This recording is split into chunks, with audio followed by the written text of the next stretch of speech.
parents will teach their children, but they will always want to learn the lessons themselves. Right.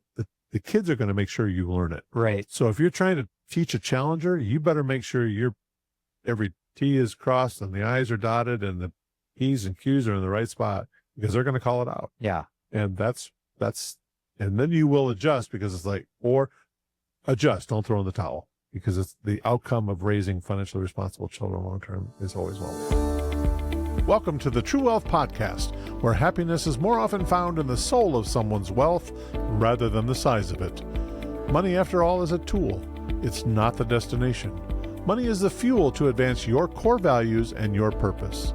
Join us as we share some inspiring stories, true wealth life lessons, and practical strategies to help you design a life of intention, generosity, and fulfillment. Today's topic is challengers. We could both be quiet, I think, for most of the episodes. I mean, the challengers, I struggled with giving this group, this would be young people ages 11 to 20. And even in there's probably subcategories. I was conflicted in giving them the name challengers in the book because it has a negative connotation. But I want to spin that a little bit more from a positive thing. And we talked about this a little bit off camera. We could probably do 17 episodes just on the challengers and still not do it justice, because so many things have changed and are continually changing. Not only is that age group challenging, but you have different willed children at that point in time. Hopefully, if everybody has been diligent and really put in good principles to the repeaters, that those, from infancy to age 10, hopefully there's a good foundation that's at least laid that you can build on. The reason I use the word challengers isn't because they're challenging, in that they're in a bad way. It's that they often will challenge the concepts you're trying to teach. Some because now they're getting introduced, from 0 to 10, you've hung the moon, right? The repeater looks to you and really values everything. Yeah, you know everything at that point. You do. Yeah. You get to challengers, and now they've got another set of influencers that are coming in and saying, you don't have a cell phone yet? I have a cell phone. How come I don't have a cell phone? So there's a different set of issues that can come in. But they're also going to challenge more because they see we're not as consistent as we should be. I humor on a side note. I always find it interesting that we say, we tell young people maybe don't drink and drive. And yet you see a lot of adults get in a car after drinking. So kids watch this and they're going, wait, why the no consistency here? So they're gonna bring that up. Now you have what, 3 challenge? Yeah. So I have 6 kids between 8 and 18, but I've got an 18, 16, and 15-year-old right now, and a soon-to-be 13-year-old. Awesome. So we're in the thick of it, and honestly, looking for some advice here because we don't have it all figured out. Yeah, well, I raised challengers back before cell phones weren't even there. That's a foreign concept. My second one was so excited because he was one of the first to get the chocolate. It was the small little teeny flip phone. There was no I in that thing. You could call, you could maybe get a text if you could get your fingers small enough. So what I raised when my kids were challengers, there was it was a different world at that point in time. But I do know there were some things that didn't work, some things I really wish I could go over and do better. And yeah, when my oldest went to college, I think the college he attended, I think the total tuition was $16,000 and he had scholarships of 10. By the time my youngest went to that same school, he had scholarships of 24 and the tuition cost was 38. 10 years. Yeah. I mean, it's like, wow, what explosion. Yeah. Right? Inflation is real, right? Especially when you're the one paying the tuition. Yeah, vehicles. When I think of what my oldest, his first vehicle was to what the youngest, although by the time the youngest got there, I got to admit, he probably got a little bit more of a hand-me-down than he did something different. But so with his challenger group, Again, I think one of the reasons there's pushback, they have other new influencers in there, but also they are challenging. Why are we doing it this way? What are some of the struggles you've gone through with the Challenger group? I think that's probably the biggest one is when kids start to think for themselves. I mean, one of the quotes from a parent, a pastor who is also a parent who I greatly respect. He said, "Our goal is to raise our kids to be independently dependent on God. We Right. want to raise independent children. We want them to think for themselves. Right. We really want them.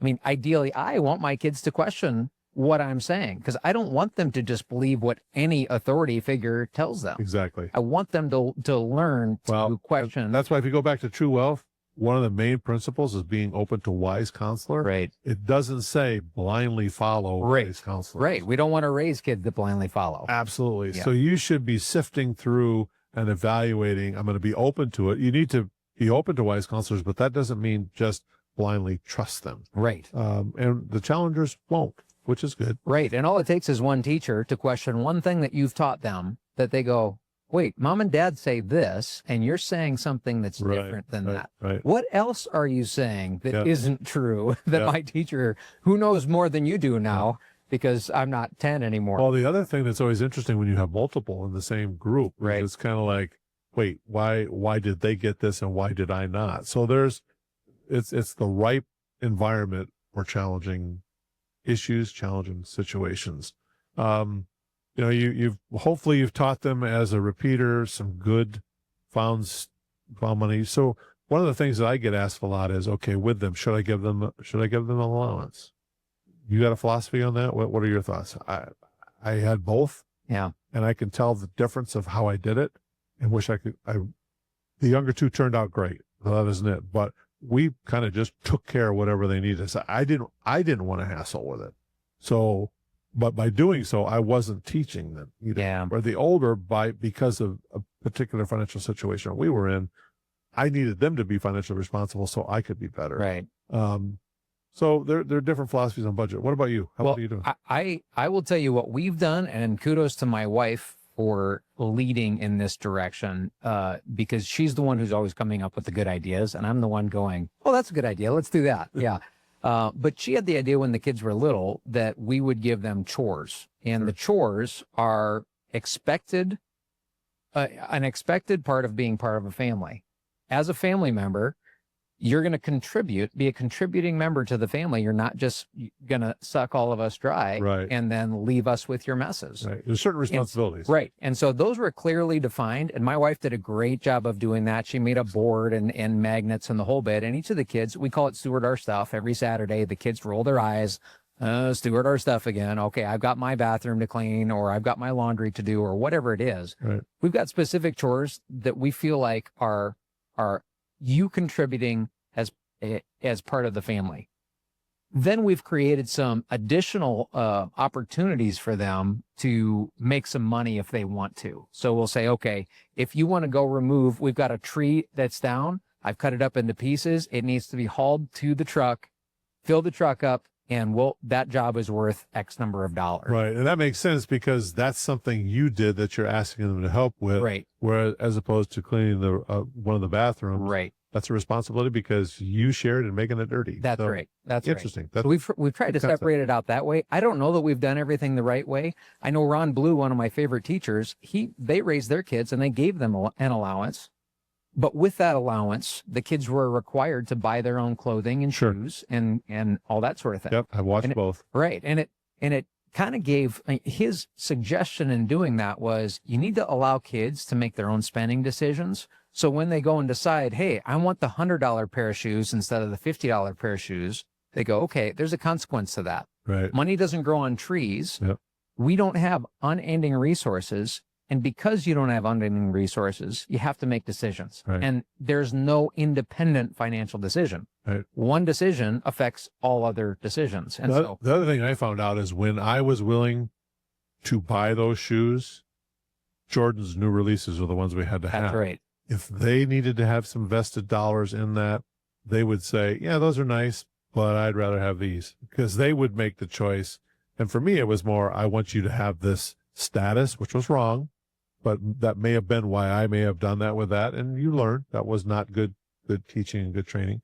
Because we want them to have nice things. That's a normal desire, but it's, again, you gotta be so careful with what the teaching is on that. I see value in that. I see value in having them be responsible because, quite frankly, they will probably spend it more wisely than we will by just giving it to them. Because if they think it's an open checkbook, it's like this fair game. I can get whatever I want. Right. So having them have some ownership in that, I do think is responsible. I think you also have to be careful if you're paying them for the household duties. Then all of a sudden it can become manipulative, and I think you don't want the budget to do that. You want the budget that will help them build off on the great principles of live, give, all, grow that we've outlined, or at least introduced people to earlier. But as soon as it's, I'm going to take this away from you, then all of a sudden they are learning, oh, money is something you use to manipulate others with. Dangerous. Right. Got to be very, very careful with that. Well, you've talked about that a lot, that this fine line that you can cross between using money to teach and using money to manipulate. And those are, it's hard to tell as a parent whether you've crossed that line or not. Well, and I think in any good teaching period of time, which is what we're trying to certainly do with challengers, is there's also an element of training. So teaching and training are kind of the same, but yet there's difference. For example, when they were younger, we tried to teach them how to make their bed correctly. And it isn't just pulling the covers out, which was a challenge because I had one child who just really thought the floor was just another shelf. I mean, that's just where you put things so you know where they're at. And I'll tell you what, there were a lot of things on those shelves. And it was always, that was kind of a conflict or a struggle. But, teaching them to make the bed is one thing. They're really not trained until they figure out, well, here's how you make hospital corners. Here's how you do these kind of things. So teaching and training is in the same piece. The one is when they finally grasp it. And that's really when it's exciting to see them get the money concept. Yeah. The problem with challengers is not only are there the life event things, cell phones, everybody's got a different philosophy on that. When is that being responsible? Yeah, you want to, in today's society, I think you got to be able to get a hold of your children, but and for them to be able to get a hold of you in case of emergencies. So that's an issue. Do you buy a car? Do they get the family car? That can be an issue. And again, there's peer pressure that's involved with that. But there's one of probably the biggest budget killers that's out there, and that's higher education. Yeah. All of a sudden you've got them at 10 and you think, okay, well, and before you know it, you're driving around the country going to schools where they want to go. And that's a challenging one. And we need to have an episode specifically on that. But there is not another thing in life. We don't take our kids to the car dealer and say, hey, choose. Yeah. It's yours. Whatever you want, I will provide it for you. But yet somehow schooling, we fall into that trap because we want them to have a good education. But boy, that can be a big kitchen remodel cost. I mean, you're talking, could be $100,000 difference. And I think it's also important to be teaching them, here's why you want to maybe take some advanced classes. If academically you can do that. I am curious about this. Do you pay for grades? No. Okay. No, we don't. Okay. And part of that is because the stick and the carrot thing, we've tried to encourage kids that one of the primary fundamental things we want you to leave the house with is a love for learning. We want you to love learning and to want to learn. So find things you want to learn about and go get a book and learn more about it. Yep. And the second we start to reward the result, the grade, is the second where we've changed our focus from the whole purpose is to learn rather than the whole purpose is to get a grade and then pass. That's the way I grew up. My parents didn't pay me for grades, but I was very results oriented and results driven, and I wanted to get A's. And so I would try really hard, get an A, forget the material because I didn't care as much about learning it as I did about getting the A. Oh, absolutely. Absolutely. So I did both. Yeah. So I saw the fruits of that.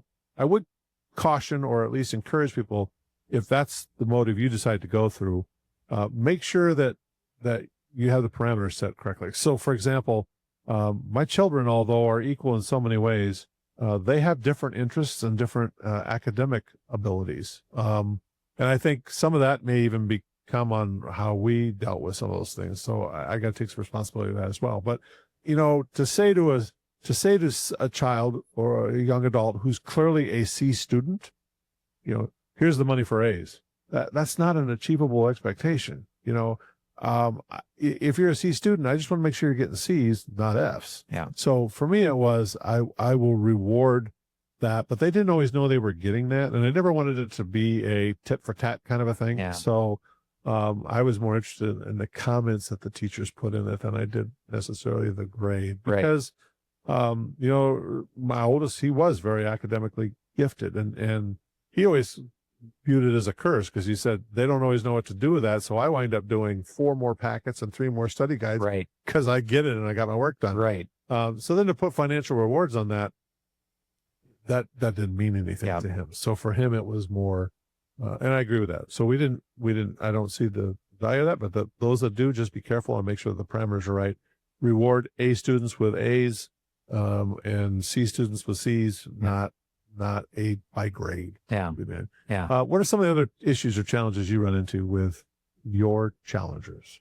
All kinds. I mean, like you said, we could have multiple podcasts on this. I mean, I'd say one of the big ones though is I love I don't want to say label that you give that age group, but that's exactly what they are doing. They're looking at the way I live my life, and they're saying, is that in line with what you're saying out of your mouth? Absolutely.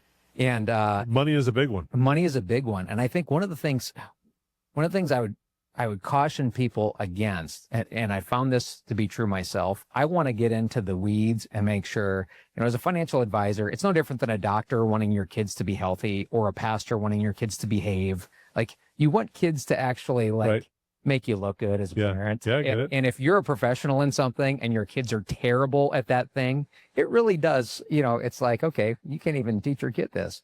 So there's a part of me that wants them to have this great, deep understanding about finances.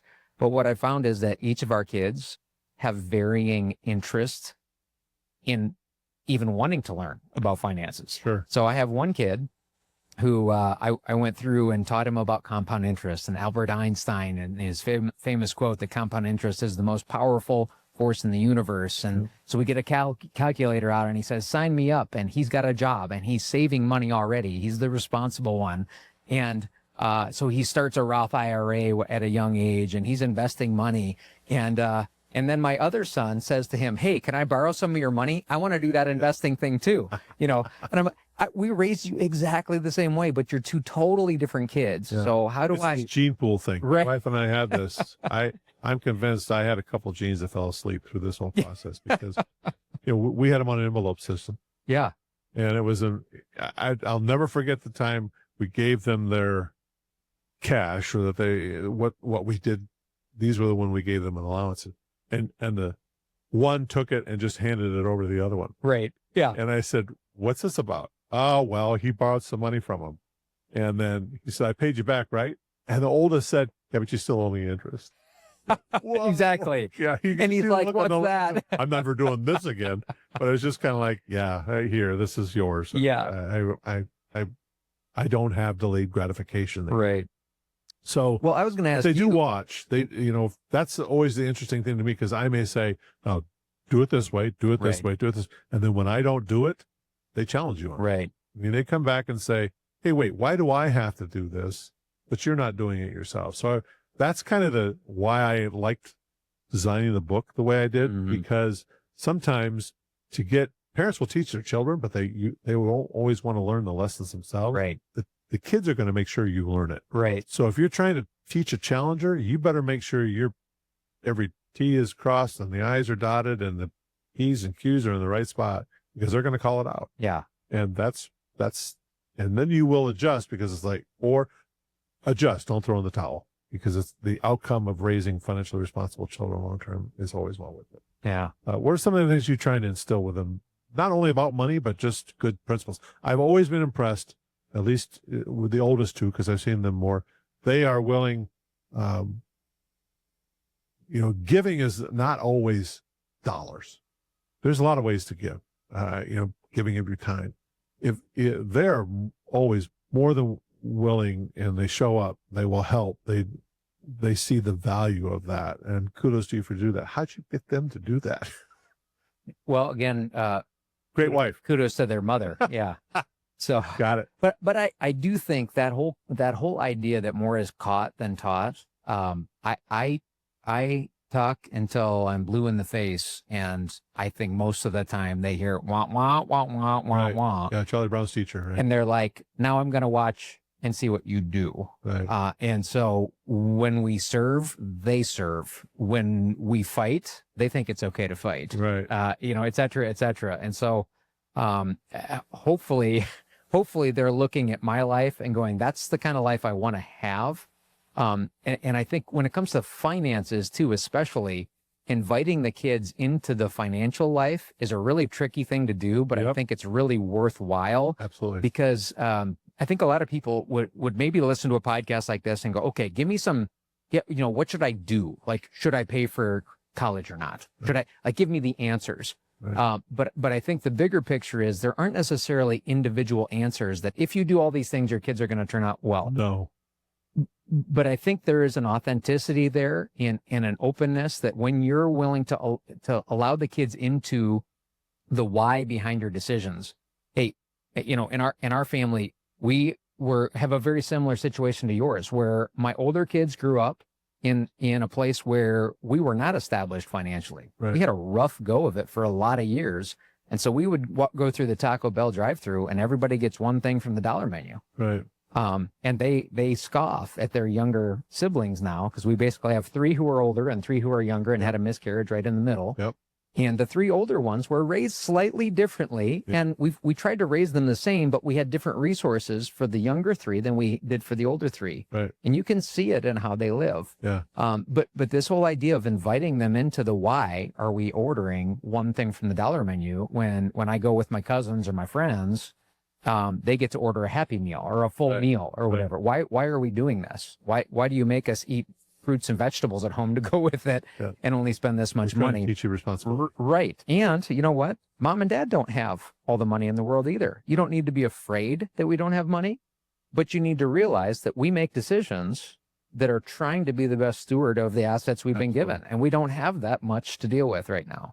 And so I think it's this constant battle of, okay, as you continue to grow as a person, and as you continue to grow as a parent and step up the ladder in your business world or whatever, if you have more income, it's hard not to let lifestyle creep in. Right. And when lifestyle creep happens, we are a living truth to our kids. Yep. That, okay, you can, when you get more income, you can just spend more income, Right. unless we invite them into That conversation. why we're not. Right. So Well, and the challenging thing too is the time between 0 and 10 and 10 and 20, although it's the same in the number of years, it goes by so fast. And really one of their greatest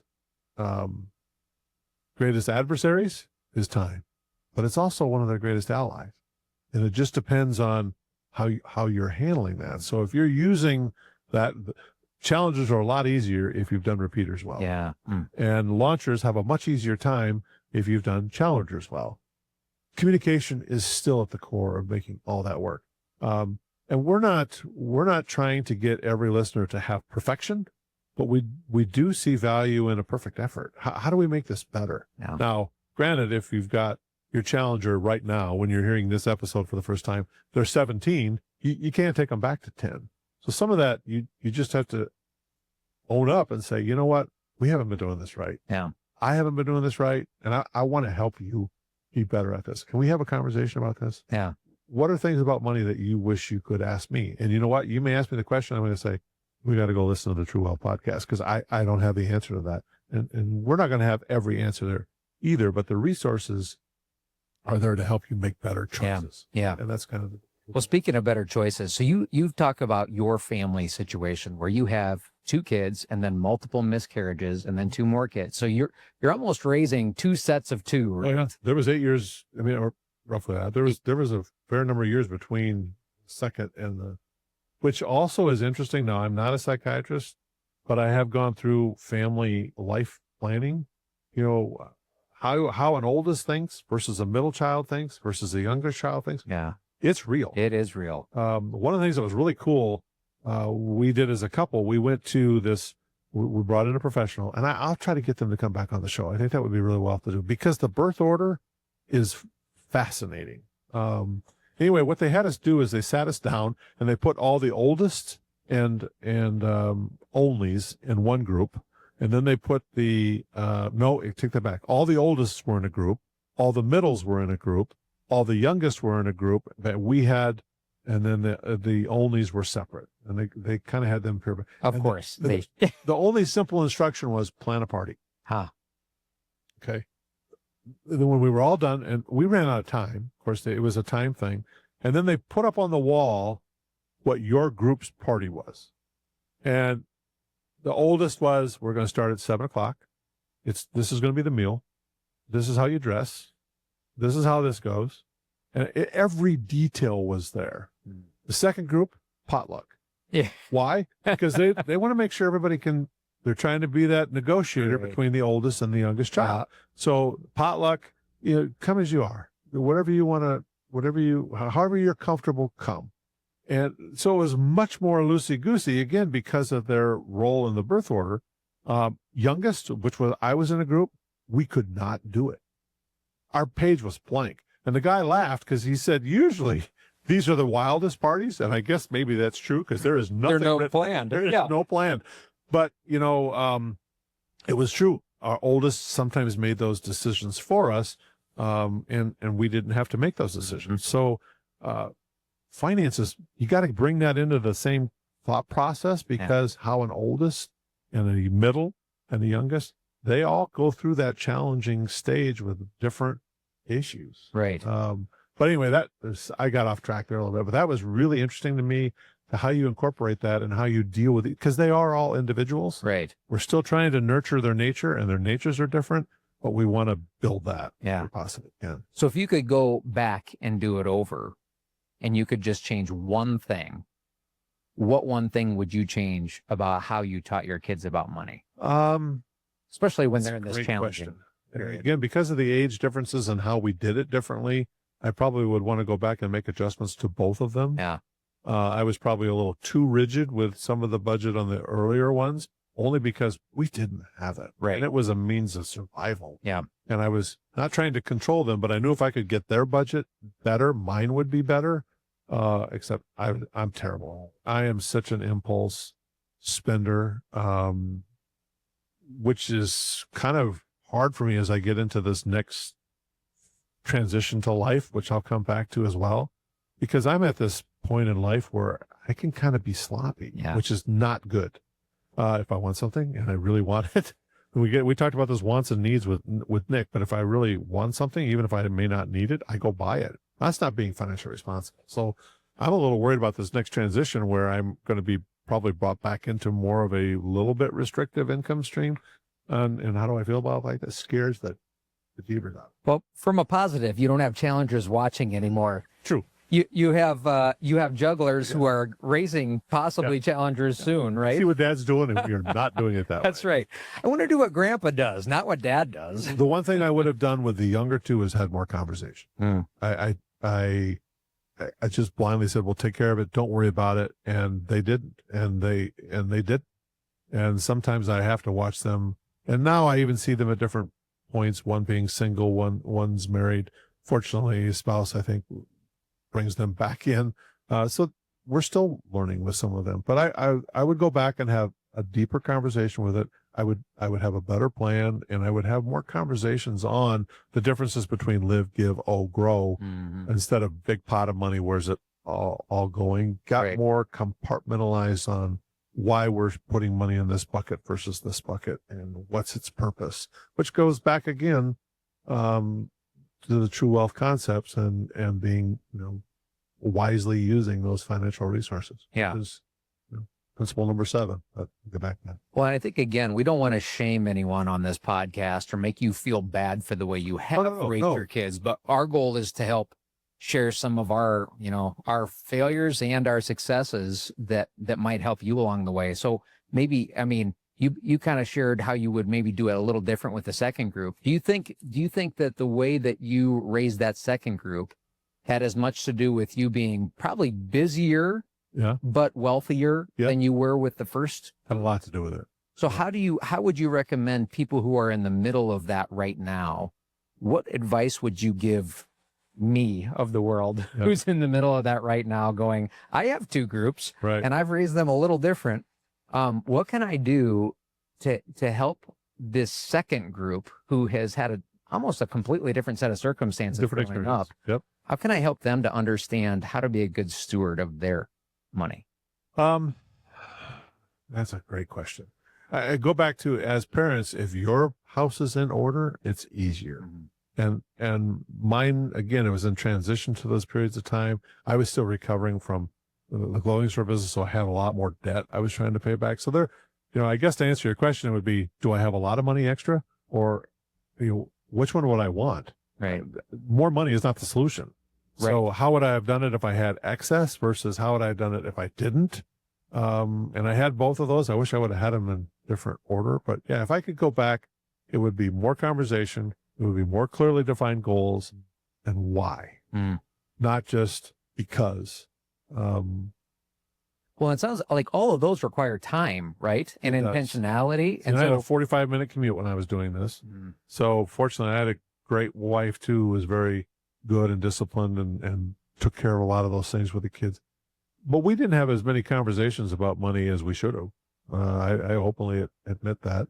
But the hard part, again, and you'll run into this a little bit as well, what I would do different, this would be the one thing, my business and my home life finances were completely, originally they were merged together, and then I separated it. I'm not so sure I wouldn't had more clearly defined for those two. So what did we really have to work with? Because I would move money back and forth. So I allowed some sloppiness there that I wish I would go back and do different, because I think the outcome and the life lessons would be much better. But when you're, having, how do you merge them? I think you keep it separately. You run the household this way. You operate your business separate from that and complement for that. But that makes a difference if someone's self-employed versus I have a W-2 and I know exactly what my income is going to be. What about for the couple who feels like maybe they have less time to spend engaging their younger kids in their own financial journey than they did with their older kids? Because as you grow and you get, for us, as you get more clientele, more households to serve, it's less time at home. Right. And that can be a lot easier to just write out a check and give them what they need rather than sit down and teach them. It is. I mean, is investing of your time in an intentional way even more important with the younger kids than it was with the older? I think it is. And even today, societally, is that the right word? In today's society, the demands are different, and the access to social media, there's just, time is your greatest ally. And if you're not careful, it is your enemy. And I wish I would have, I spent a great amount of time with my kids. Yeah, I wish I would have spent more. But we had amazing memories. So I don't regret any of those things. And it is what life was, right? But I don't think just drifting through it is the solution. I think there's more and more people who need guidance. They have hard questions, and sometimes they need some hard answers. But it's not a lecture. It's let's talk this through. It's conversations. How do I make this better? Well, what are you willing to give up? What are you not willing to give up? Yeah. What are you willing to sacrifice? What are you willing to invest into? What is your bigger priority? And having that conversation with the children and the adults, and then coming together as almost like a family session, I think this is a great thing. I really do. So what I'm hearing is you don't have to be a financial expert in order to teach your kids about money. You have to invite them into conversation, and you have to carve out time intentionally to do Yeah, that. and be vulnerable. Right. And be vulnerable, be authentic. And be authentic. I think as a parent, sometimes we want to say, well, let me tell you how to do this when we, in some cases, don't have a clue. Yeah. It's like, hey, I struggle with these same things, but I need us to both be on the same page or we're going to fight over this. And I love you too much to fight through this. So let's work through this together. Let's have some conversations. If this and this and this was important to you, how would you rate them? Because then let's work through this financially. How can I guide you through this? And that will help me as well. So having that kind of a conversation with parents, we're going to have to come back and address this because the challengers is one of the more challenging topics. And well, can I close with one more question? Yeah.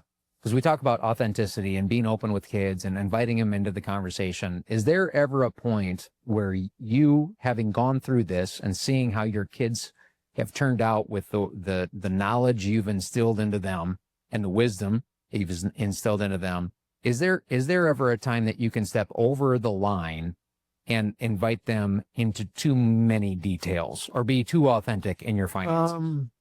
I don't think so, but I did have some interesting conversations when sharing, why, because schooling can even be something. So I have one student, child who was very gifted academically, didn't require as much money. You got to have that conversation with a younger one who wants to go to the same school, but academically needs more assistance. That has to come from somewhere. Right. And now you got to have that conversation where the oldest doesn't say, yeah, you paid for their school, but you didn't mind. Right. Well, okay, but he broke his collarbone. Does that mean I need to break yours? Right. I mean, you want to be fair. I don't know if being equal is the solution. I think having conversation allows you to have that dialogue to where we're going to try to do this as fairly as we can. Yeah. Because you have different talents and abilities. Right. So how do we incorporate that? Well, and with teenagers too, what I've run into is, just to be very specific, I've got a savings account with an online savings bank that pays me a decent interest rate. Sure. When my son got a job, he had to have a checking account that was not mine, right, that his money flows into. So we open an account there as well. So when I log in, his stuff comes up and my stuff comes up. So when he wants to see his stuff, he sees yours. He sees my stuff too. And well, that's so, transparency. Right. So it's, but it might be too transparent because he's going, Dad, why aren't you doing these things? You've got money and savings to do that. You could pay for it. And it's like, well, because we drive old cars, son, and we pay for cars with cash. Right. We need letting to them know why you have more access. Right. And those things, that can be great. But our oldest son understands that. The next in line says, I've got 15 things on my Christmas list this year because I saw that you have money. Right. Yeah, those are interesting conversations. Yeah. So I just wonder, okay, at what point do you, and the system is not set up to allow for much separation there with, if you want to open a checking account for your kid, it is hard to open a financial account for someone who's underage. Right. And so it's not a great system, but we would love to be able to talk with you about how to create a program that helps your kids to shift towards independence when they're teenagers. I mean, we've done it. We've all done it differently. We all have different ideas, but helping your kids to open Roth IRAs, helping them to learn compound interest. Some of these things are really valuable tools, but even more valuable than that, I think, is the value you bring when you invite your kids into the conversation. Absolutely. And again, I'd state that you're not alone. Everybody's in the middle of it. Don't try to do what everyone else is doing. You got to figure out your plan and your system. We're not looking for perfection. We're looking for a perfect effort. And to say, I got to get better at this. And am I doing better today than I did yesterday? And what am I going to take? What's it going to take for me to do tomorrow even better? But managing the debt cards, or as the industry calls them, credit cards, is huge. And I think that's where some really valuable lessons are. You got to have a conversation. Do we give them one? And how close are we going to monitor it? That's a whole nother episode. Yeah, so there's plenty to cover with the challenging group, and we will come back. And the equal but fair thing with credit cards, because there are some kids that may not be a good lesson. Yep. It may be a really tough lesson. That is what makes this group challenging. Yes. And we will unpack this in more details. I want to thank everybody for joining us. You can see we clearly have not answered all of the questions in this one. Post some of yours. Send them to us at info@pinnaclewealth.com. We'd love to hear your thoughts, issues you're having, challenges you're having. What's been successful for you? We'd love to share them to other listeners as well. So this is Kevin Engbers. This is the True Wealth Podcast. Thank you for joining us on this episode. If you've enjoyed the conversation, we would really encourage you and love to have you just click the subscribe button and share it with a friend. We are very interested in reaching more consumers, more people like you who want to experience and enjoy a life confidently enjoyed. Feel free to share your thoughts. If you have some specific questions, again, that's info@Pinnacle Wealth. Thank you for joining us. Why Pinnacle Wealth? Because the pinnacle of wealth is true wealth. Thanks, and we'll be back soon.